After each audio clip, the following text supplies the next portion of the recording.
மத்தேயு 7ஆம் அதிகாரம். நீங்கள் குற்றவாளிகள் என்று தீர்க்கப்படாதபடிக்கு மற்றவர்களை குற்றவாளிகள் என்று தீர்க்காதிருங்கள். ஏனெனில் நீங்கள் மற்றவர்களை தீர்க்கிற தீர்ப்பின்படியே நீங்களும் தீர்க்கப்படுவீர்கள். நீங்கள் மற்றவர்களுக்கு அளக்கிற அளவின்படியே உங்களுக்கும் அளக்கப்படும். நீ உன் கண்ணில் இருக்கிற உத்திரத்தை உணராமல் உன் சகோதரன் கண்ணில் இருக்கிற துரும்பை பார்க்கிறது என்ன? இதோ உன் கண்ணில் உத்திரம் இருக்கையில் உன் சகோதரனை நோக்கி, நான் உன் கண்ணில் இருக்கும் துரும்பை எடுத்து போடட்டும் என்று நீ சொல்வது எப்படி? மாயக்காரனே, முன்பு உன் கண்ணில் இருக்கிற உத்திரத்தை எடுத்து போடு, பின்பு உன் சகோதரன் கண்ணில் இருக்கிற துரும்பை எடுத்து போட வகை பார்ப்பாய்.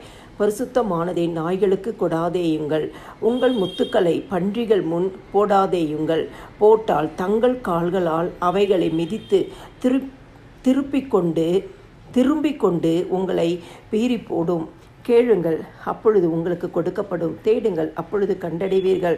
தட்டுங்கள், அப்பொழுது உங்களுக்கு திறக்கப்படும். ஏனென்றால் கேட்கிறவன் எவனும் பெற்றுக்கொள்ளுகிறான், தேடுகிறவன் கண்டடைகிறான், தட்டுகிறவனுக்கு திறக்கப்படும். உங்களில் எந்த மனுஷனானாலும் தன்னிடத்தில் அப்பத்தை கேட்கிற தன் மகனுக்கு கல்லை கொடுப்பானா? மீனை கேட்டால் அவனுக்கு பாம்பை கொடுப்பானா? ஆகையால் பொல்லாதவர்களாகிய நீங்கள் உங்கள் பிள்ளைகளுக்கு நல்ல ஈவுகளை கொடுக்க அறிந்திருக்கும் போது பரலோகத்தில் இருக்கிற உங்கள் பிதா தம்மிடத்தில் வேண்டிக் கொள்கிறவர்களுக்கு நன்மையானவைகளை கொடுப்பது அதிக நிச்சயம் அல்லவா?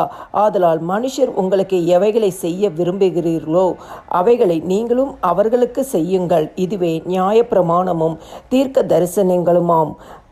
இடுக்கமான வாசல் வழியாய் உட்பிரவேசிங்கள். கேட்டுக்கு போகிற வாசல் விரிவும் வழி விசாலமாயிருக்கிறது, அதன் வழியாய் பிரவேசிக்கிறவர்கள் அநேகர். ஜீவனுக்கு போகிற வாசல் இடுக்கமும் வழி நெருக்கமாயிருக்கிறது, அதை கண்டுபிடிக்கிறவர்கள் சிலர். கள்ள தீர்க்கதரிசிகளுக்கு எச்சரிக்கையாயிருங்கள். அவர்கள் ஆட்டுத்தோலை போர்த்து கொண்டு உங்களிடத்தில் வருவார்கள். உள்ளத்திலோ அவர்கள் பட்சிக்கிற ஓநாய்கள். அவர்களுடைய கனிகளினாலே அவர்களை அறிவீர்கள். முட்செடிகளில் திராட்சை பழங்களையும் முட்பூண்டுகளில் அத்திப்பழங்களையும் பறிக்கிறார்களா? அப்படியே நல்ல மரமெல்லாம் நல்ல கனிகளை கொடுக்கும், கெட்ட மரமோ கெட்ட கனிகளை கொடுக்கும். நல்ல மரம் கெட்ட கனிகளை கொடுக்க மாட்டாது, கெட்ட மரம் நல்ல கனிகளை கொடுக்க மாட்டாது. நல்ல கனி கொடாத மரமெல்லாம் வெட்டுண்டு அக்னியிலே போடப்படும். ஆதலால் அவர்களுடைய கனிகளினாலே அவர்களை அறிவீர்கள். பரலோகத்தில் இருக்கிற என் பிதாவின் சித்தத்தின்படி செய்கிறவனே பரலோக ராஜ்யத்தில் பிரவேசிப்பானே அல்லாமல் என்னை நோக்கி கர்த்தாவே கர்த்தாவே என்று சொல்லுகிறவன் அதில் பிரவேசிப்பது இல்லை. அந்நாளில் அநேகர் என்னை நோக்கி கர்த்தாவே கர்த்தாவே, உமது நாமத்தினாலே தீர்க்க தரிசனம் உரைத்தோம் அல்லவா? உமது நாமத்தினாலே பிசாசுகளை துரத்தினோம் அல்லவா? உமது நாமத்தினாலே அநேக அற்புதங்களை செய்தோம் அல்லவா என்பார்கள். அப்பொழுது நான் ஒரு காலும் உங்களை அறியவில்லை, அக்கிரம செய்கைக்காரரே, என்னை விற்று அகன்று போங்கள் என்று அவர்களுக்கு சொல்லுவேன். ஆகையால் நான் சொல்லிய இந்த வார்த்தைகளை கேட்டு இவைகளின்படி செய்கிறவன் எவனோ அவனை கண்மலையின் மேல் தன் வீட்டை கட்டின புத்தியுள்ள மனுஷனுக்கு ஒப்பிடுவேன். பெருமழை சொரிந்து பெருவெள்ளம் வந்து காற்று அடித்து அந்த வீட்டின் மேல் மோதியும் அது விழவில்லை. ஏனென்றால் அது கண்மலையின் மேல் அஸ்திபாரம் போடப்பட்டிருந்தது.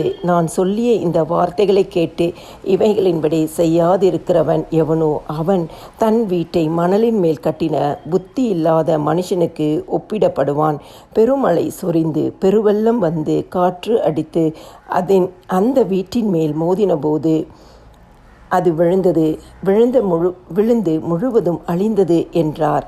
இயேசு இந்த வார்த்தைகளை சொல்லி முடித்தபோது அவர் வேதபாரகரை போல் போதியாமல் அதிகாரமுடையவராய் அவர்களுக்கு போதித்தபடியால் ஜனங்கள் அவருடைய போதகத்தை குறித்து ஆச்சரியப்பட்டார்கள்.